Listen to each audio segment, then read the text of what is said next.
Okay అండి. Good evening.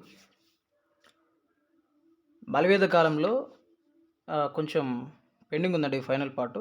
ఏంటంటే, సామాజిక వ్యవస్థ గురించి కొంచెం ఉంది. తర్వాత వచ్చేసి నాటి మత పరిస్థితులు పెండింగ్ ఉన్నాయి. ఈ 2 ఇప్పుడు చేసుకుందాం. ఇంకా మలివేద కాలం కంప్లీట్ అయిపోతది. నెక్స్ట్ బౌద్ధ మతం, జైన మతాలు చూసుకుందాం. తర్వాత మగధలోకెళ్దాం. తర్వాత అన్నీ ఇలా ముందు ముందే వెళ్ళిపోదాం. ఓకే. మలివేద కాలంలో డైరెక్ట్‌గా వెళ్ళిపోదాం. ఇంకా మన ఛానల్ ఎవరైనా సబ్స్క్రైబ్ చేయకుండా చూస్తూ ఉంటే వెంటనే సబ్స్క్రైబ్ చేసుకోండి. మీకు పీడిఎఫ్‌లు కొంచెం లేట్ అవుతుంది. ఎందుకు లేట్ అవుతుందంటే దాదాపు ఇప్పటికి 500 మంది పైగా డైలీ పీడిఎఫ్ అడుగుతున్నారు. అందుకు లేట్ అవుతుంటుంది మీ దగ్గరికి వచ్చేసరికి. బట్ రావడం మాత్రం పక్కా. ఓకే. రైట్. ఈ కాలంలో మలివేద కాలంలో పురోహితులకు బాగా ప్రాధాన్యత పెరిగింది. అంటే తొలివేద కాలంతో కంపేర్ చేస్తే మలివేద కాలంలో ఏమైందంటే పురోహితులకు బాగా ప్రాధాన్యత పెరిగింది. మలివేద కాలంలో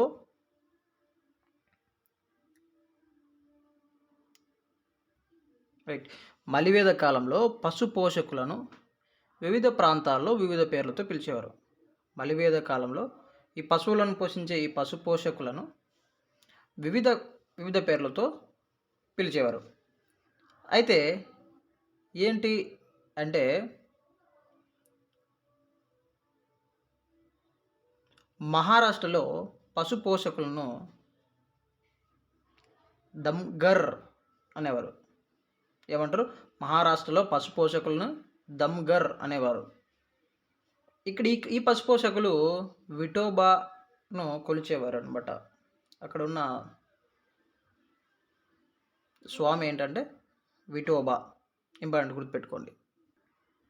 మహారాష్ట్రలో పశు పోషకులను దమ్గర్ అంటారు, గుర్తుపెట్టుకోండి.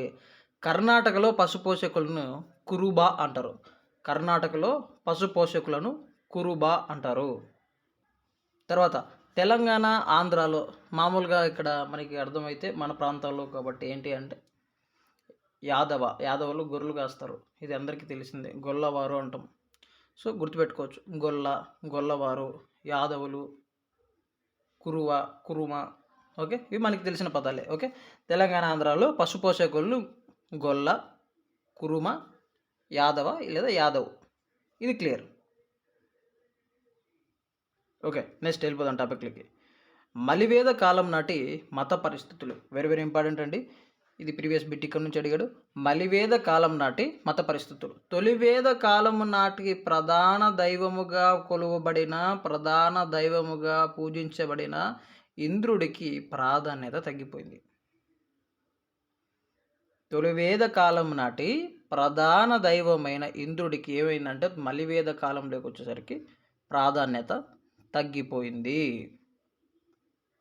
ఇంద్రుడికి ప్రాధాన్యత తగ్గిన తర్వాత ఏమైంది? మరి వీళ్ళకి దేవుడు ఎవరు ఏంటి అంటే త్రిమూర్తి వ్యవస్థ ఆవిర్భవించింది.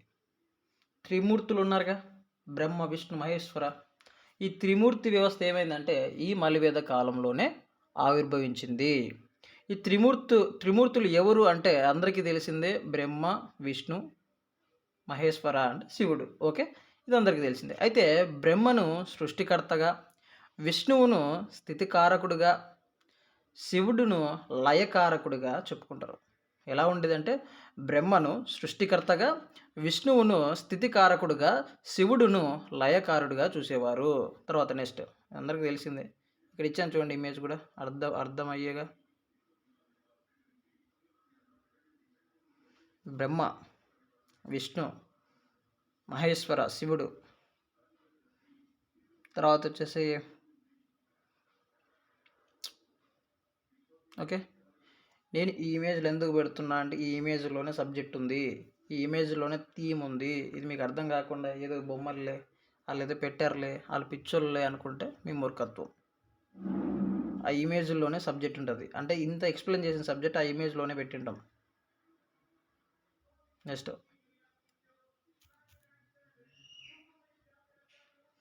కులాలను బట్టి దేవతలను పూజించడం ఈ మలివేద కాలంలోనే మొదలైంది.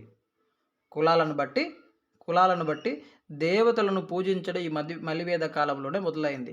కుల ప్రస్తావన బలంగా ఎక్కడ మొదలైంది అంటే మలివేద కాలంలోనే మొదలైంది. ఈ మలివేద కాలంలో మొదలైన ఈ కుల ప్రస్తావన కాస్త కులాలను బట్టి దేవతలుగా పూజించడం కూడా ఇక్కడే మొదలైంది. ఇప్పుడు మన క్లాస్ వింటున్న డైలీ ఆస్పిరెంట్స్‌కి నేను అడుగుతున్న క్వెషన్ ఏంటంటే, వర్ణన వ్యవస్థ వర్ణన వ్యవస్థ ఏ వేదంలో ఉంది? Question is very clear. వర్ణన వ్యవస్థ ఏ వేదంలో ఉంది? కమెంట్ చేయండి. నువ్వు సీరియస్‌గా క్లాస్ వింటుంటే నీకు ఇది గుర్తుంటుంది. కమెంట్ చెయ్యి. వర్ణన వ్యవస్థ ఏ వేదములో ప్రస్తావించబడినది? నెక్స్ట్ క్వెషన్‌లకి టాపిక్‌లకి వెళ్దాం. విగ్రహారాధన అర్చనలకు వచ్చింది, ఆచరణలోకి వచ్చింది. విగ్రహారాధన ఆచరణలోకి వచ్చింది. తర్వాత యజ్ఞయాగాలు తపస్సు ద్వారా మోక్షం వస్తుందని నమ్మారు. యజ్ఞయాగాల ద్వారా తపస్సు ద్వారా మోక్షం వస్తుంది అని ఈ మలివేద కాలంలో నమ్మడం జరిగింది. మోక్షం వస్తుంది నమ్మడం జరిగింది. ఆర్యులు చేసిన యజ్ఞయాగాదుల గురించి తెలిపేది ఏంటి అంటే యజుర్వేదము, బ్రాహ్మణాలు. Very very important. ఆర్యులు చేసిన యజ్ఞయాగాదుల గురించి యజ్ఞయాగాల గురించి తెలిపింది ఏంటి అంటే యజుర్వేదము, బ్రాహ్మణాలు. గుర్తుపెట్టుకోండి, ఇలాంటిది ఇంపార్టెంట్. తర్వాత తపస్సు ద్వారా మోక్షం వస్తుందని తెలిపిన వేద భాగం అరణ్యాలు. తపస్సు ద్వారా వెరీ వెరీ ఇంపార్టెంట్ అండి. ఇది కొంచెం బోరింగ్గా ఉన్న ఇదే ఇంపార్టెంట్. తపస్సు ద్వారా మోక్షం వస్తుందని తెలిపిన వేద భాగం ఏంటి అంటే అరణ్యాలు. జ్ఞానము ద్వారా మోక్షం వస్తుందని చెప్పింది ఉపనిషత్తులు. ఇది ప్రీవియస్. జ్ఞానము ద్వారా మోక్షం వస్తుందని చెప్పిన వేద భాగం ఏంటి? ఉపనిషత్తులు. మళ్ళీ అడుగుతున్నా, జ్ఞానము ద్వారా మోక్షం వస్తుందని చెప్పే వేద భాగం ఏంటి అంటే ఉపనిషత్తులు. గుర్తుపెట్టుకోండి. ఉపనిషత్తులు అంటే ఏంటి అంటే వేదాల చివరి భాగమైనందున వాటిని వేదాంతం అంటారు. ఉపనిషత్తు అంటే వేదాల యొక్క చివరి భాగం. ఈ వేదాల యొక్క చివరి భాగం అయినందున వాటిని వేదాంతం అని అంటున్నాము. ఉపనిషత్తులకు ఉన్న మరొక పేరు వేదాంతం అని చెప్పుకోవచ్చును.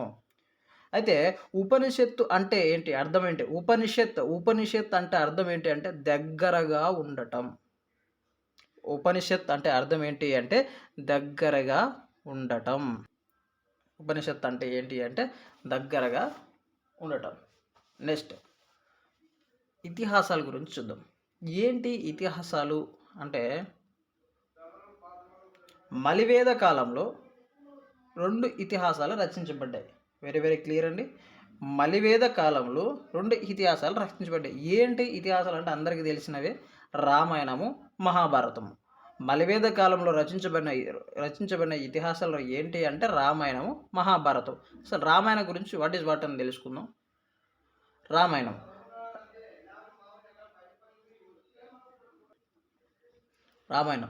రామాయణాన్ని ఆది కావ్యం అని పిలుస్తారు. ఈ రామాయణాన్ని వాల్మీకి సంస్కృతంలో రచించడం జరిగింది. రామాయణాన్ని రచించింది ఎవరు అంటే వాల్మీకి. ఈ రామాయణం గల పేరేంటి అంటే, వాల్మీకి రచించిన రామాయణానికి గల పేరేంటి అంటే ఆది కావ్యం. మళ్ళీ చెప్తున్నా, రామాయణాన్ని రచించింది వాల్మీకి, సంస్కృతంలో రచించాడు. ఈ వాల్మీకి రచించిన రామాయణానికి గల పేరేంటి అంటే ఆది కావ్యం. రామాయణంలో భాగాలను కాండాలు అంటారు. Very very important. రామాయణంలో భాగాలను కాండాలు అంటారు. ఎప్పుడో 10th క్లాస్లో చదివాము. కిష్కింధకాండ, హిరణ్యకాండ, ఇంకేటో ఉన్నాయి. ఇవి మొత్తానికి ఎన్ని కాండాలు ఉన్నాయి అంటే 7 కాండాలు ఉన్నాయి. మొదటి కాండం ఏంటి అంటే బాలకాండ, చివరి కాండం ఉత్తరకాండ. వెరీ వెరీ ఇంపార్టెంట్ అండి.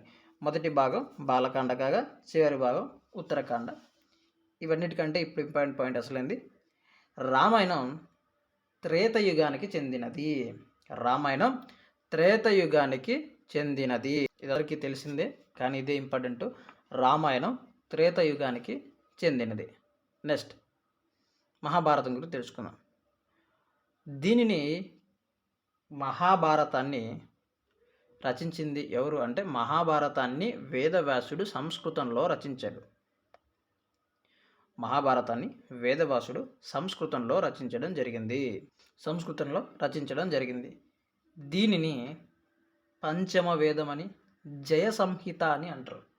మహాభారతానికి ఉన్న పేరు పంచమ వేదమని, జయ సంహిత అని లక్ష పద్యాలకు చేరుకున్న తర్వాత శతసహస్ర సంహిత అన్నారు.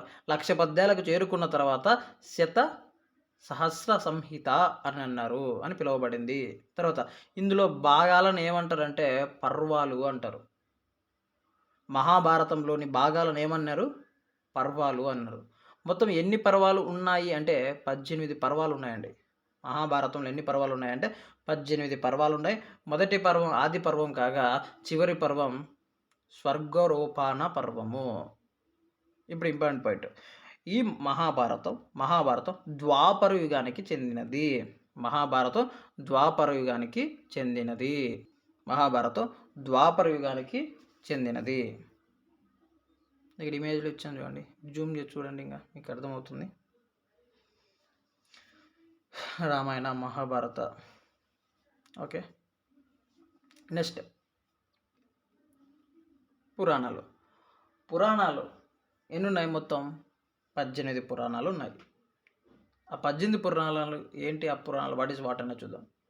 మత్స్య, భవిష్య, బ్రహ్మాండ, బ్రహ్మ, వరహ, వాయు, నరాదియ, లింగ, కుర్మ, మార్కండేయ, భగవత, బ్రహ్మానంద, వామన, విష్ణు, అగ్ని, పద్మ, గరుడ, స్కంద పురాణాలు. ఇవన్నీ అవసరం లేదు, ఎవరు గుర్తుండవు, బట్ ఇన్ఫర్మేషన్ ఇవ్వాలి. ఇంపార్టెంట్ అంటే ఎగ్జామ్ పాయింట్ ఆఫ్ వ్యూ ఇంతవరకు అడగలేదు. ఎన్ని పురాణాలు ఉన్నాయని అడిగితే నెంబర్ అడుగుతాడు తప్ప ఆ పురాణాల పేర్లు వరుసగా రాయండి అని ఎక్కడ అడగడు కూడా. డోంట్ వరీ, బట్ గుర్తుపెట్టుకోండి. తర్వాత పురాణాలను ప్రశంసించిన బ్రాహ్మణాలు. ఇది ఇంపార్టెంట్ అండి. పురాణాలను ప్రశంసించిన బ్రాహ్మణాలు శతపథ బ్రాహ్మణము, గోపథ బ్రాహ్మణము. పురాణాలను ప్రశంసించిన బ్రాహ్మణాలు శతపథ బ్రాహ్మణము, గోపథ బ్రాహ్మణము. ఇంపార్టెంట్. శతపథ బ్రాహ్మణము, గోపథ బ్రాహ్మణం. పురాణాల్లో రాజును విష్ణువుతో పోల్చారు. ఇంపార్టెంట్ అండి. పురాణాల్లో రాజును ఏ దేవుడితో పోల్చారు అంటే విష్ణువుతో పోల్చారు. పురాణాల్లో రాజును ఎవరితో పోల్చారంటే విష్ణువుతో పోల్చడం జరిగింది. పురాణాల ఆధారంగా రాజవంశాలు. ఇది ఇంపార్టెంట్, ఇది ప్రీవియస్ బిట్. పురాణాల ఆధారంగా రాజవంశాలను కాలక్రమములో పొందపరిచిన పండితుడు పార్జిటార్. వెరీ వెరీ ఇంపార్టెంట్ అండి. చాలా ఎగ్జామ్స్లో అడిగిన బిట్టు, ఇలాంటివి అడుగుతాడు.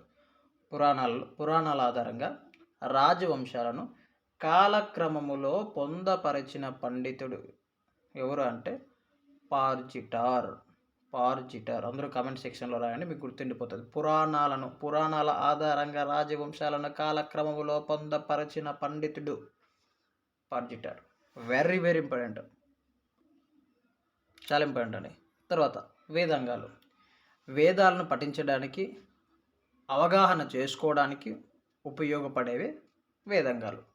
మళ్ళీ చెప్తున్నా, వేదాంగాలు అంటే వేదాలను పఠించడానికి, అవగాహన చేసుకోవడానికి ఉపయోగపడేవి వేదాంగాలు. ఈ వేదాంగాలు ఎన్ని ఉన్నాయంటే 6 ఉన్నాయి.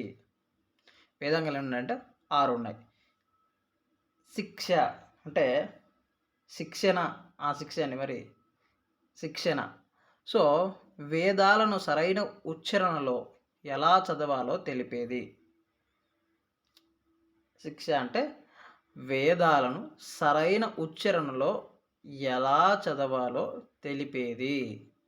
తర్వాత ఛందస్సు, వేదాలలోని శ్లోకాల ఛందస్సు. వేదాలలోని శ్లోకాల ఛందస్సు అనమాట. ఛందస్సు ఇది శబ్దాన్ని సూచిస్తుంది. ఛందస్సు అన్నది ఒక శబ్దాన్ని ఎలా పలకాలి, వేదాలలోని ఛందస్సును సూచిస్తుంది. ఇది ఒక శబ్దము. ఓకే, ఉచ్చారణ వచ్చేసి శిక్ష. ఛందస్సు గురించి తెలిపేది ఛందస్సు. ఇక్కడ ఇంపార్టెంట్, ఛందస్సు గురించి తెలిపే ఛందో విచ్చిత్తి అనే గ్రంథాన్ని రాసింది ఎవరు అంటే పింగళుడు. ఛందో విచ్చిత్తి అనే గ్రంథాన్ని రాసింది పింగళుడు. Very very important. Chando Vichitti అనే గ్రంథాన్ని రాసింది ఎవరు? పింగళుడు. తర్వాత వ్యాకరణం, భాషా వ్యాకరణం గురించి తెలియజేస్తుందండి. అయితే పాణిని రచించిన అష్టదయ్యు వ్యాకరణంపై రచించిన మొట్టమొదటి గ్రంథం ఏంటట? పాణిని పుస్తకం ఉండే పాణిని రచించిన పాణిని రచించిన అష్టదయు అనే గ్రంథం వ్యాకరణంపై రచించిన మొట్టమొదటి విషయం కాదు, మొట్టమొదటి గ్రంథము, మొట్టమొదటి పుస్తకము అనుకో. తర్వాత నెక్స్ట్ నిరుక్తము అంటే పదాల ఉత్పత్తిని చర్చిస్తుంది భాషాశాస్త్రం లాగా అనమాట. నిరుక్తం అంటే పదాల ఉత్పత్తిని చర్చిస్తుంది భాషాశాస్త్రం లాగా. దీనిపై మొదటి పుస్తకం నిరుక్తంపై మొదటి పుస్తకం యక్ష. దీన్ని రచించింది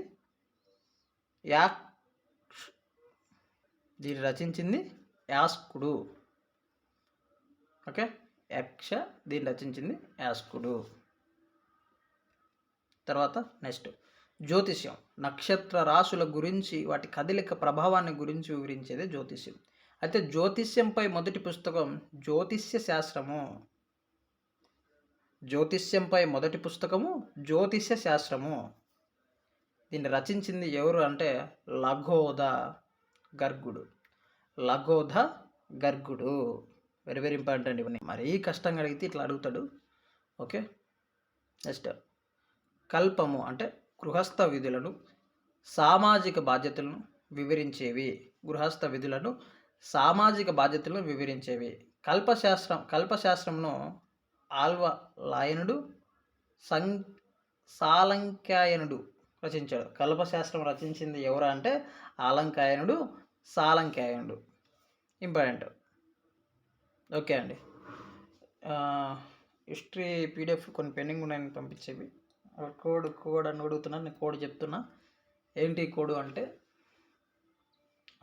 3rd క్లాస్ అనుకుంటా హిస్టరీ. ఆ కోడ్ వచ్చేసి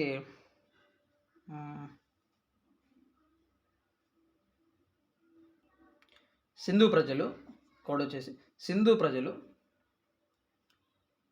పూజించినది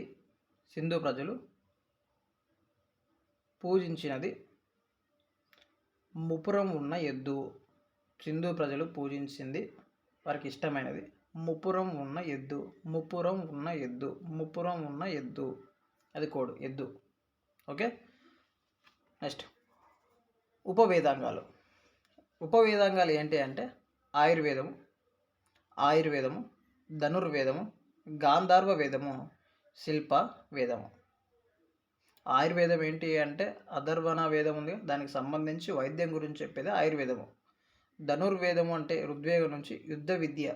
తర్వాత గాంధర్వ వేదం అంటే ఏదో గాంధర్వ కోయిల అన్నట్లుంటుంది, సామ్య వేదం నుంచి సంగీతం. తర్వాత శిల్ప వేదం అంటే యజుర్వేదం నుంచి కళలు. ఇది గుర్తుపెట్టుకోండి, ఎక్కడి నుంచి ఎక్కడ వచ్చాయి అనేసి. తర్వాత షట్ దర్శనాలు అవి. ఓకే, ఈ షట్ దర్శనాలు ఏంటి అంటే ప్రపంచ స్వరూపాన్ని శాస్త్రీయంగా విశ్లేషించడానికి చేసిన ప్రయత్నమే షట్ దర్శనాలు.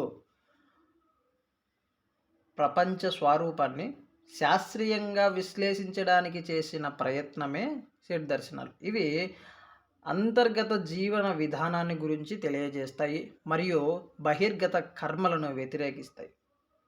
ఈ షట్ దర్శనాలు ఏంటి అంటే అంతర్గత జీవన విధానాన్ని గురించి తెలియచేస్తూ బహిర్గత కర్మలను వ్యతిరేకిస్తాయి. ఇవి మొత్తం 6 ఉన్నాయి.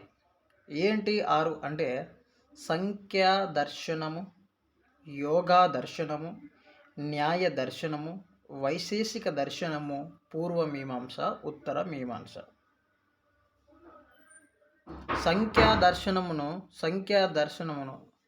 రచించింది ఎవరు అంటే కపిల మహర్షి. సంఖ్యా దర్శనమును కపిల మహర్షి రచించాడు. వెరీ వెరీ ఇంపార్టెంట్ అండి. ఇవి చాలా ఎగ్జామ్స్లో అడిగిన బిట్టు, చాలా అంటే చాలా ఇంపార్టెంట్. నువ్వు ఇక్కడ నుంచి బిట్టు పడుతుంది, ఇక్కడ నుంచి బిట్టు పడుతుంది, రాసి పెట్టుకోండి. ఇక్కడ నుంచే బిట్టు పడుతుంది, రాసి పెట్టుకోండి. నేను మళ్ళీ చెప్తున్నా, చాలాసార్లు చాలా క్వశ్చన్లు అడిగారు. ఇక్కడ నుంచే బిట్టు పడుతుంది. సంఖ్యా దర్శనము కపిల మహర్షి రచించడం జరిగింది. యోగా దర్శనమును పతాంజలి రచించడం జరిగింది. న్యాయ దర్శనమును గౌతమ మహర్షి రచించడం జరిగింది. వైశేషిక దర్శనమును కణాదనుడు రచించడం జరిగింది. పూర్వ మీమాంసని జైమిని మహర్షి రచించడం జరిగింది. ఉత్తర మీమాంసని బాదరాయణుడు రచించడం జరిగింది. నేను మళ్ళీ చెప్తున్నా, ఇవి ఇంపార్టెంట్. సంఖ్యా దర్శనమును కపిల మహర్షి రచించారు. యోగా దర్శనమును పతాంజలి రచించారు. న్యాయ దర్శనమును గౌతమి మహర్షి రచించారు. వైశేషిక దర్శనమును కణాధరుడు రచించగా పూర్వ మీమాంసని జైమిని రచించారు. ఉత్తర మీమాంసని బాదరాయణుడు రచించాడు. Very very very important. నేను మళ్ళీ చెప్తున్నాను, ఇది బిట్టుపడే ఏరియా. మళ్ళీ చూసుకోండి. సంఖ్యా దర్శనము కపిల మహర్షి రచించారు. యోగా దర్శనమును పతాంజలి రచించారు. న్యాయ దర్శనమును గౌతమి మహర్షి రచించాడు. వైశేషిక దర్శనమును కణాదుడు రచించాడు. పూర్వ మీమాంసని జైమిని మహర్షి రచించాడు. ఉత్తర మీమాంసని బాదరాయణుడు రచించడం జరిగింది. ఇవి వెరీ వెరీ ఇంపార్టెంట్. ఇక్కడ నుంచే బిట్టుపడుతుంది. అయినా మీరు ఇక్కడ చదువుకోకుండా ఫోకస్ చేయకుండా ఉన్నారంటే మిమ్మల్ని మీరే మోసం చేసుకున్నట్లు అవుతుంది. సో ఇక్కడ నుంచి బిట్టుపడుతుంది, జాగ్రత్త. ఇక్కడ ఇమేజ్ ఉంది చూడండి, జూమ్ చేసి చూసుకోండి. అన్ని ఇన్ఫర్మేషన్ మొత్తం ఇక్కడ ఇచ్చాను. తర్వాత షడ్ దర్శనాల్లో మొదటిది సంఖ్య యోగము చెప్పాను. సంఖ్యా దర్శనం కపిల మహర్షి రచించడం జరిగింది. వీటి గురించి ఇంకా అంటే ఇక్కడ డీప్గా ఇచ్చాను. ఏంటి ఆ డీప్ చదువుకుంటే మీకు అర్థమవుతుంది. ఇంకా అక్కడ ఉన్నదే ఇక్కడ మేబీ ఇంత డీప్ అవసరం గ్రూప్ 1లో ఎస్సీలో రాస్తే తప్ప ఇంత డీప్ అవసరం లేదు. ఒకవేళ అడిగితే గ్రూప్ 1 ఎస్సీలో ఇంత డీప్గా అవసరం. సో నా కోసం నేను తయారు చేసుకున్న నోట్స్ కాబట్టి నేను మీకు అలాగే టైప్ చేసి ఇచ్చాను. చూడండి జస్ట్ వాట్ ఈజ్ వాట్.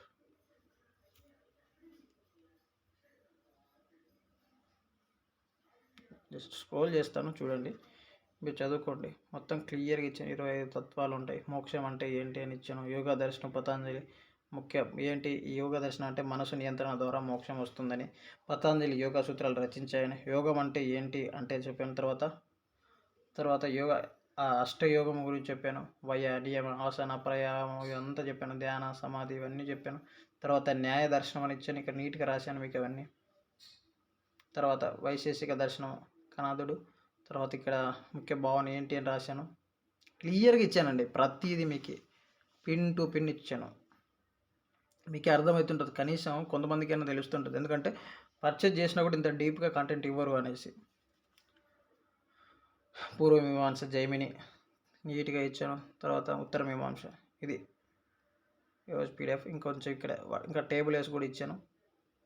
సంఖ్యా దర్శనం, యోగా దర్శనం, న్యాయ, వైశేషికము, పూర్వ మీమాంస, ఉత్తర మీమాంస. మీరు ఎలా ఉండాలంటే టక టక టక టక చెప్పడం జరిగింది. యోగా పతంజలి, పూర్వ మీమాంస జైమిని, న్యాయం గౌతమి మహర్షి, ఇట్లా ఎక్కడ అడిగినా చెప్పేలా రెడీగా ఉండాలండి. ఇలా రెడీ కావాలి. ఇంకా నువ్వు అసలు డౌట్ పడాల్సిన అవసరం లేదు. 6 కళ్ళు మూసుకొని బట్టి కొట్టేసి ఉండాలి. నువ్వు కళ్ళు మూసుకొని ఎక్కడైనా చెప్పాలి.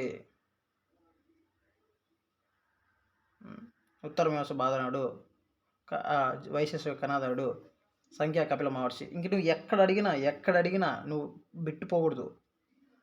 ఇక్కడ నుంచి ఖచ్చితంగా 1 మార్క్ వస్తుంది. ఖచ్చితంగా వస్తుంది. నేను మళ్ళీ చెప్తున్నా, ఇక్కడ నుంచి ఖచ్చితంగా బిట్టుపడే ఏరియా. మనకి 1 మార్క్ కూడా చాలా ఇంపార్టెంట్. కాబట్టి నువ్వు ఏం చేయాలంటే టయాన్ని వేస్ట్ చేసుకోకుండా ప్రతిదీ నేను ఇంపార్టెంట్ అని చెప్పినానంటే అది మీకోసమే, నాకు తెలుసు. ఎందుకంటే నేను ఒక సీనియర్ ఆస్పిరెంట్గా నేను చదువుకోగలుగుతాను. ఎక్కడ ఇంపార్టెంట్ ఏంటి అనేది నాకు తెలుసు. కానీ మీకు చెప్తున్నాను ఎందుకు అంటే మీరు చదువుకుంటారో మీరు బాగుపడతారు అనేసి. ఇప్పుడు మీరే వచ్చి నాకు కాంపిటీషన్ కాదు కదా, నేను వచ్చి మీకు కాంపిటీషన్ కాదు. ఎవరి టాలెంట్ వాడిది. కాబట్టి ఇంపార్టెంట్ అన్నప్పుడు ఇంపార్టెంట్ చదువుకోండి.